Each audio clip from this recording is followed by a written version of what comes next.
क्योंकि कहा जाता है कि अमेरिका में बनी हार्पून दुनिया की सबसे ताकतवर और बेहतरीन एंटीशिप मिसाइल है। यही वजह है कि 30 से भी ज्यादा देशों की सेनाएं हार्पून मिसाइल का इस्तेमाल करती हैं। क्योंकि हार्पून एंटीशिप मिसाइल जमीन पर भी अपने टारगेट को ढेर कर सकती है और अपने एक वार से बंदरगाहों पर खड़े जहाजों को भी उड़ा सकती है। हार्पून ऐसी एंटीशिप मिसाइल है जो किसी भी दिशा से अपने टारगेट पर वार कर देती है, लेकिन अपने दुश्मन के हाथ नहीं आती।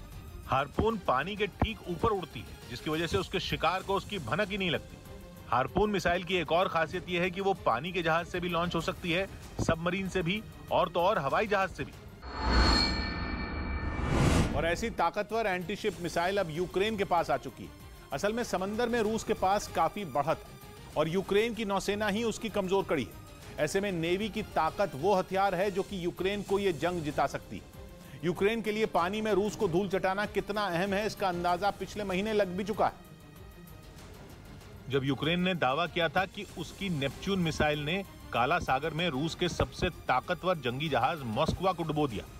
मॉस्कवा रूस की नौसेना के काला सागर के बेड़े का सबसे अहम जहाज था और अब यूक्रेन की तैयारी उसका काम तमाम करने वाली नेपच्यून मिसाइल के साथ ही हार्पून मिसाइल को भी ऑपरेट करने की है।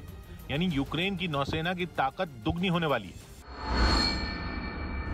इस बीच यूक्रेन की सेना ने एक वीडियो जारी किया जिसमें रूस के जवानों के साथ उसके सैनिक आमने सामने की जंग लड़ते दिखाई दिए। यह वीडियो खार्किव इलाके का बताया गया, जिसमें ज़ेलेंस्की और पुतिन के जवान एक दूसरे पर जबरदस्त फायरिंग करते नजर आए। जो वीडियो जारी किया गया उसमें यूक्रेन की फौज खेतों से होते हुए दुश्मन के ठिकानों की तरफ बढ़ती दिखाई दी। ठिकाने के करीब पहुंचते ही यूक्रेन के जवानों ने ताबड़तोड़ फायरिंग शुरू कर दी, तो जवाबी कार्रवाई में रूस के सैनिकों ने भी गोलियां बरसाईं। लेकिन यूक्रेन का दावा है कि उसकी की गोलाबारी के सामने रूस के जवान टिक नहीं पाए और उस इलाके से भाग गए। इसके बाद वो दुश्मन के दूसरे ठिकाने पर पहुंचे।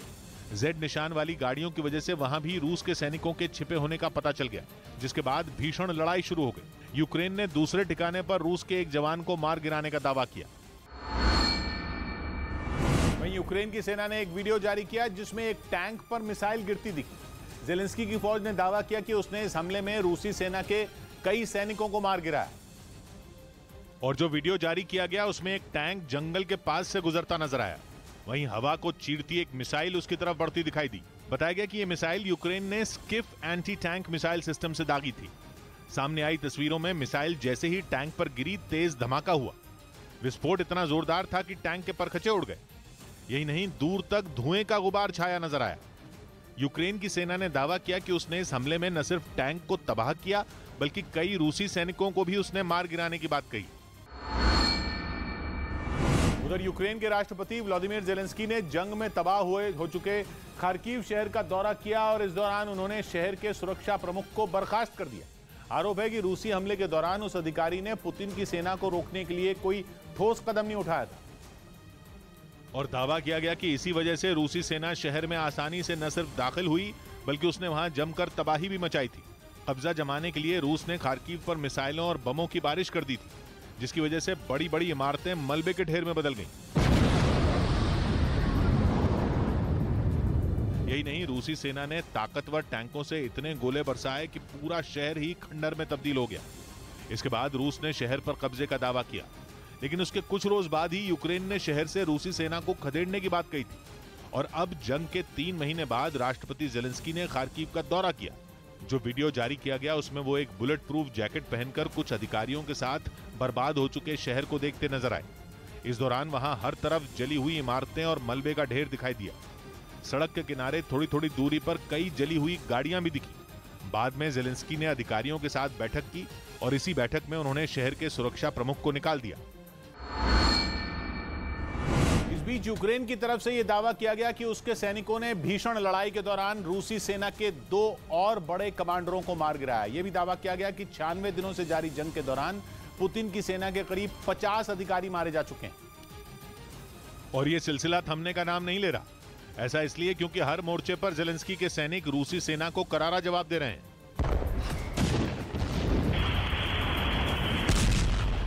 इस बीच यूक्रेन ने यह दावा किया कि उसकी सेना ने रूस के 34 साल के लेफ्टिनेंट कर्नल अलेक्जेंडर दोस्यागायेव और 41 साल के कर्नल व्लादिमीर इवानोव को ढेर कर दिया। दावा यह भी किया गया कि अलेक्जेंडर और इवानोव जंग में लड़ते हुए मरने वाले रूसी सेना के 47वें और 48वें अधिकारी हैं। मतलब ये कि 96 दिनों से जारी इस जंग में रूस के 48 अधिकारी मारे जा चुके हैं। बताया गया कि अलेक्जेंडर पुतिन की सेना के एक बेहतरीन पैराट्रूपर थे और उन्हें बुचा में तैनात किया गया था, वही शहर जहां रूसी सेना पर नरसंहार का आरोप लगा था। वहीं जंग में मारे गए इन दोनों अधिकारियों को रूस में श्रद्धांजलि दी गई। उनके सम्मान में रूसी लड़ाकू विमानों ने आसमान में Z का निशान बनाया, जो यूक्रेन पर रूसी हमले का प्रतीक बन चुका है। यूक्रेन ने इस बात का भी दावा किया कि अब तक इस जंग में 30,000 से भी ज्यादा रूसी सैनिक मारे जा चुके हैं। वहीं पश्चिमी मीडिया ने ब्रिटेन की खुफिया एजेंसी MI6 के हवाले से यह दावा किया कि रूसी राष्ट्रपति व्लादिमीर पुतिन की मौत हो चुकी है। उनकी जगह उनके बॉडी डबल का इस्तेमाल किया जा रहा है। हालांकि इससे पहले यह दावा किया गया था कि पुतिन कैंसर और पार्किंसंस जैसी बीमारियों से जूझ रहे हैं और उनकी कभी भी मौत हो सकती है। लेकिन पश्चिमी मीडिया के पुतिन की मौत वाले इस दावे ने पूरी दुनिया में खलबली मचा दी। पुतिन की मौत से जुड़ी ये खबर सबसे पहले ब्रिटेन के अखबार डेली स्टार ने छापी।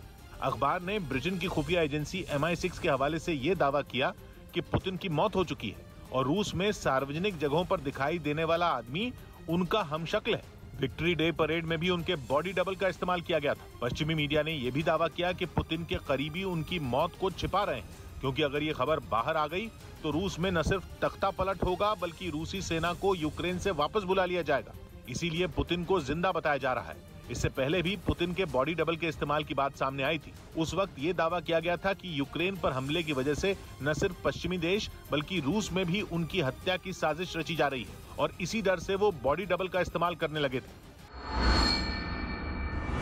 इस बीच रूस के हमले से गुस्साई यूक्रेन की एक सांसद ने पुतिन को मारने की कसम खा ली। ब्रिटेन के एक टीवी चैनल के कार्यक्रम में पूछे गए सवाल के जवाब में यूक्रेन की सांसद कीरा रुदिक ने दावा किया कि अगर पुतिन उनके सामने आएंगे तो वो उन्हें गोली मार देंगी।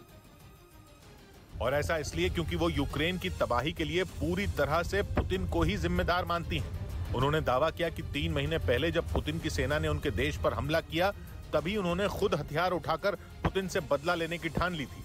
My move would be to shoot. You'd kill him. Of course. कीरा रुदिक के मुताबिक पुतिन से बदला लेने के लिए उन्होंने करीब 2 महीने तक राइफल चलाने की कड़ी ट्रेनिंग ली। यही नहीं, यूक्रेन की इस सांसद ने अपने देश की दूसरी महिलाओं से भी पुतिन की सेना के खिलाफ जंग में उतरने की अपील की। क्योंकि यूक्रेन की सांसद कीरा रुदिक ये मानती हैं कि पुतिन की सेना को अगर यूक्रेन से खदेड़ना है तो फिर वहां के आम लोगों को भी जंग में उतरना होगा। और इसीलिए उन्होंने कुछ दिन पहले ट्विटर पर राइफल के साथ अपनी एक तस्वीर भी पोस्ट की थी। कीरा रुदिक के मुताबिक ऐसा करके वो अपने देश के लोगों में रूसी सेना के खिलाफ खड़े होने का जज्बा पैदा करना चाहती थी। यही नहीं, कीरा रुदिक ने बातचीत के दौरान पुतिन से अपनी नफरत भी जाहिर कर दी। कीरा के मुताबिक पुतिन यूक्रेन के कई शहरों की तबाही के लिए जिम्मेदार हैं। उन्होंने मारियोपोल का भी जिक्र किया, जो रूसी सेना के हमले में खंडर में बदल गया। कीरा रुदिक ने दावा किया कि रूस की सेना के हमलों में बड़ों और बच्चों समेत सैकड़ों लोग मारे गए और यूक्रेन में मची इसी तबाही ने उन्हें नफरत और गुस्से से भर दिया, जिसके बाद उन्होंने ठान लिया कि पुतिन अगर उनके सामने पड़े तो वो गोली मारकर उनकी जान ले लेंगे। यूक्रेन की सेना ने एक वीडियो जारी किया जिसमें उसके सैनिक रूस के टैंकों को तबाह करते दिखाई दिए। यह हमला उसने डोनेस्क इलाके में किया, जहां यूक्रेन के सैनिकों को दुश्मन के ठिकाने पर कई टैंक खड़े नजर आए। रिहायशी इलाके में बने रूस के इस ठिकाने पर उन्होंने पहले गोले दागे, फिर टैंकों को निशाना बनाकर उन पर ताबड़तोड़ हमले किए, जिससे जोरदार धमाका हुआ, जो इतना जोरदार था कि पूरे इलाके में काफी देर तक आग के साथ धुएं का गुबार भी उठता दिखाई दिया। यूक्रेन ने दावा किया कि इसी इलाके में उसने रूस के कई और ठिकानों को इसी तरह तबाह कर दिया। वहीं जंग के बीच खबर उड़ी कि पुतिन बहुत बीमार हैं और उनके पास जीने के लिए केवल 3 साल बचे हैं। डेली मेल ने पुतिन की सेहत से जुड़ी एक रिपोर्ट में यह दावा किया। यूक्रेन में जंग शुरू होने के बाद कई बार खबरें उड़ी कि पुतिन की तबीयत ठीक नहीं है, लेकिन अब यह कहा जा रहा है कि उनकी हालत बद से बदतर होती जा रही है। डेली मेल ने तो अपनी रिपोर्ट में यह दावा तक कर डाला कि पुतिन को कैंसर है जो तेजी से बढ़ रहा है, जिसकी वजह से उनकी जिंदगी के केवल 3 साल ही बचे हैं। यही नहीं, यह भी दावा किया गया कि खराब सेहत की वजह से पुतिन के उत्तराधिकारी चुनने का काम भी अटक चुका है। मतलब यह कि पुतिन बीमार नहीं बल्कि बहुत बीमार है, इतने बीमार कि उनके पास अपने अधूरे काम निपटाने के लिए 2 से 3 साल ही हैं। और इन्हीं गिने चुने सालों में उन्हें रूस के भविष्य को सही दिशा में ले जाना है। दावा तो यह तक किया गया कि इसी महीने पुतिन की सर्जरी भी की गई, जो सफल तो रही, लेकिन इतनी नहीं कि पुतिन लंबा जी सकें। डेली मेल को रूस की सरकार के सूत्रों ने बताया कि पुतिन दवाएं खा रहे हैं और डॉक्टरों की निगरानी में। यही नहीं, खबर तो ये भी उड़ी कि पुतिन को पार्किंसंस हो गई, मतलब एक ऐसी बीमारी जिसमें हाथ पैर सुन्न पड़ जाते हैं या दिमाग ही काम करना बंद कर देता है। डेली मेल ने इसका सबूत देने के लिए पुतिन के कुछ नेताओं के साथ आए वीडियो शेयर किए, जिनमें वो अपने पैर हिलाते नजर आए। माना जा रहा है कि ऐसा उन्होंने पार्किंसंस की वजह से किया। पुतिन की सेहत से जुड़ी एक और खबर ये आई कि वो हर जगह चश्मा लगाकर जाने लगे हैं, क्योंकि वो नहीं चाहते कि किसी को उनकी आंखों से उनकी बीमारी का पता चले और दुनिया ये जाने कि उनकी सेहत खराब होती जा रही है। पुतिन की तबीयत पर यूक्रेन भी खूब दावे कर रहा है। उसने दावा किया कि पुतिन लोगों से अलग थलग रहने लगे हैं और उन्होंने अपने करीबियों तक से मिलना जुलना बंद कर दिया है। यूक्रेन का कहना है कि 17 से 19 मई के बीच पुतिन ने किसी से मुलाकात नहीं की और केवल 2 लोगों से फोन पर बात की। मतलब यूक्रेन ये साबित करने में जुटा है कि बीमारी की वजह से पुतिन ने लोगों से कटना शुरू कर दिया है। लेकिन रूस के विदेश मंत्री ने इन सारी अफवाहों को गलत बताया। Toutes ces aventures militaires ont été lancées par les États-Unis sous prétexte que ces foyers de tension. Putin पिछले 2 दशक से रूस में सरकार चला रहे हैं, लेकिन यूक्रेन जंग के बाद ये अटकलें लगी कि उन्हें कई बीमारियां हैं जिनका इलाज चल रहा है। युद्ध के बीच रूस में पुतिन की बीमारी के बाद अब उनकी हत्या की आशंका जताई गई। ये दावा रूस के एक टीवी शो के दौरान किया गया, जिसमें बताया गया कि साल के खत्म होने से पहले पुतिन का मर्डर हो सकता है, क्योंकि यूक्रेन पर हमले की वजह से उनके कट्टर समर्थकों का भी उनसे भरोसा उड़ गया। ये दावा है रूस के अलेक्जेंडर कंतोनिस्तोव का, जो इससे पहले रूस के बारे में कई भविष्यवाणियां कर चुके हैं। उनका तो यह भी दावा है कि गंभीर बीमारी की वजह से पुतिन की सोचने समझने की ताकत ही कमजोर पड़ गई। ऐसे में पुतिन को या तो जहर दिया जा सकता है या फिर उनके शरीर को धीरे धीरे कमजोर करने की कोशिश की जा सकती है, ताकि वो मौत की नींद सो जाएं। असल में चौथा महीना शुरू होने के बाद भी युद्ध का कोई नतीजा नहीं निकल पाया और सेना ने एक के बाद एक कई टॉप कमांडर खो दिए, जिससे रूस में उनके खिलाफ नाराजगी बढ़ने का दावा किया जा रहा है। लिहाजा बैटल ऑफ साइकिक्स नाम के टीवी शो में अलेक्जेंडर कंतोनिस्तोव ने यह आशंका जताई कि पुतिन की हत्या उनके दफ्तर के अंदर भी हो सकती है। शायद यही वजह है कि उनके किसी खुफिया ठिकाने पर होने का दावा किया जा रहा है, क्योंकि उनको अपनों से ही डर सताने लगा है। हालांकि अलेक्जेंडर कंतोनिस्तोव की पिछली भविष्यवाणी सही साबित नहीं हुई थी, जिसमें उन्होंने कहा था कि अप्रैल में रूस के सैनिकों को लौटने का आदेश दिया जा सकता है। वहीं अपने मिलिट्री अलायंस नेटो को आंखें दिखा रहा तुर्की रूस और यूक्रेन की जंग में शांति दूत बनने के लिए जोर लगाए हुए। खबर है कि युद्ध विराम की कोशिश में लगे तुर्की के राष्ट्रपति पुतिन और जेलेंस्की दोनों से बातचीत कर सकते हैं। वैसे तुर्की ऐसा देश है जो इस जंग को खत्म कराने की कोशिश में भी लगा है, लेकिन इसके साथ ही खूब मलाई भी खा रहा है। वो ऐसे कि तुर्की यूक्रेन को हथियार देकर उसकी मदद भी कर रहा है, लेकिन रूस से गैस खरीदनी बंद भी नहीं कर रहा। इसके साथ ही वो जंग की शुरुआत से ही युद्ध खत्म कराने में भी लगा है। मार्च में उसके यहाँ इस्तांबुल में हुई बातचीत के बाद ही रूस की सेना कीव और उसके आसपास के इलाके से पीछे हटने पर राजी हुई थी। उधर खबर है कि नेटो देश पोलैंड ने रूस से जंग लड़ रहे यूक्रेन का साथ छोड़ दिया है।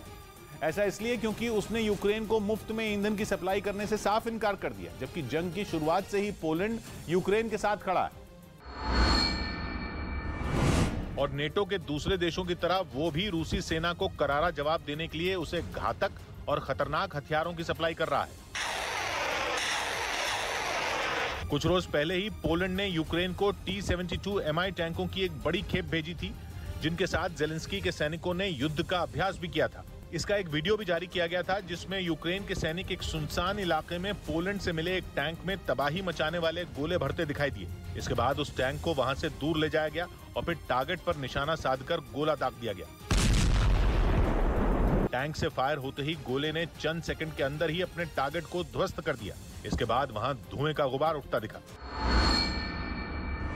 जिसने थोड़ी ही देर में उस इलाके को अपनी जद में ले लिया। लेकिन 96 दिनों से जारी इस जंग में हथियारों से मदद करने वाले उसी पोलैंड ने यूक्रेन को धोखा दे दिया, या यूं कहें कि उसे बीच मझधार में छोड़ दिया। तो इस वक्त प्रधानमंत्री मोदी शिमला में पहुंच चुके हैं और लोगों के द्वारा उनका स्वागत वहां पर किया जा रहा है। पुष्प वर्षा कर उनका स्वागत किया जा रहा है। काफी महत्वपूर्ण दिन है आज का, न सिर्फ हिमाचल प्रदेश के लिहाज से बल्कि पूरे देश के लिहाज से, क्योंकि केंद्र सरकार के 8 साल पूरे होने के उपलक्ष्य में प्रधानमंत्री यहाँ पर हिमाचल प्रदेश की राजधानी शिमला में गरीब कल्याण सम्मेलन को संबोधित करेंगे।